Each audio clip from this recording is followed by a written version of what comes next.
Welcome back, everyone. Reghan Winkler's back with us from the BBB. She's telling us a little bit about some more scams this time. These are always, all scams are disappointing, but these are really disappointing because scammers are out there preying on our compassion for those hit by the recent hurricane. Kind of give us a sense of the forms of this scam. Yeah, so the natural disaster scam, it comes around every time there's something big in the media for scammers to latch onto. It comes in all different forms, like you said. It comes on social media. It comes through phone calls, emails, text messages, pretty much all the forms we see most common scams in. But we've gotten reports through phone calls and text messages mostly. Yeah, and as you said, it preys upon our need to try to help folks out. This I guess for scammers is a pretty simple one. They just try to set themselves up as the ones you send money to, and they just take your money. Yeah, they'll call, they can claim that they're a charity. Charities don't have to listen to the do not call registry. So even if your phone number is on that, legitimate charities can still call you.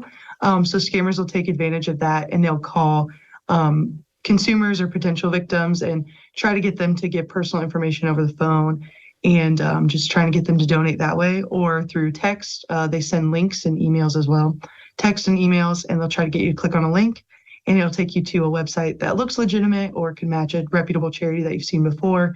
And they're just trying to get you to donate that way as well. I'm so glad you said that because I think so many people get duped because they see in the name of the so-called organization, it says aid or relief or fund or thing. It says words that kind of strike those emotions in us. Is that kind of the idea, to make them sound like they're a legitimate charity? Yeah, absolutely. They'll just either take someone else's name or they'll create one with those keywords such as donation or charity or using those keywords, like you said, and they'll try to get consumers to hit that emotion and say, "Oh, let me just donate here really quickly while I got you on the phone," instead of taking the time away. But what I caution you to do is to take a step back. You never know who you're talking to through the phone. Scammers can spoof numbers and they can make it look like anybody is calling from anywhere, any location. Especially we get a lot of local calls where they look like they're around here. And just go on, research the phone number, get the information from the charity. If it's a real charity, they'll send you the information where you can donate by mail, and they'll have all the contact information you need to verify that that is them, and just really double checking and researching. Yeah, doing the homework makes a lot of sense because a lot of people do want to donate. Is it safer to go to some of those established ones that we know, United Way or Salvation Army, Red Cross, those kind of things? And maybe I feel bad because you don't want to shy away from legitimate charities that might be smaller, but is it one of those things where we maybe start with the ones we know? Well, if you see or hear one that you think maybe your values are aligning with what they're doing, you can go to give.org and you can search and look up where the money maybe is going to. Most, if not all, charities that are reputable give the information. They'll let you know where those funds are being dispersed to.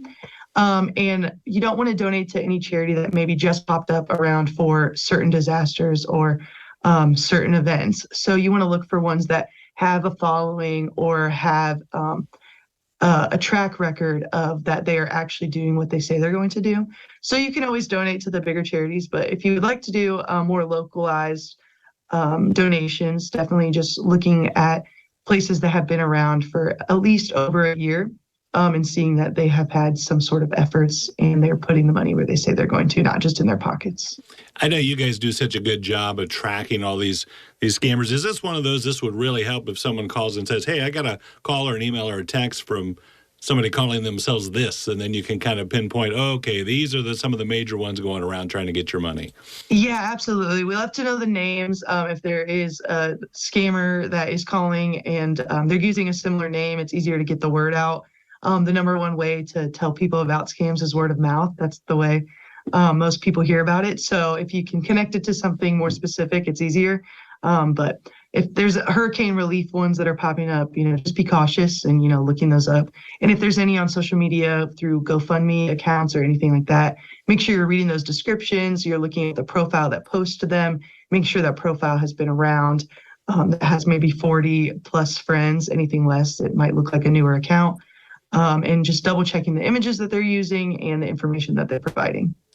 Great information as always. Reghan, thank you so much. We appreciate the update. Thank you. Nice chatting with you. We'll be back after this.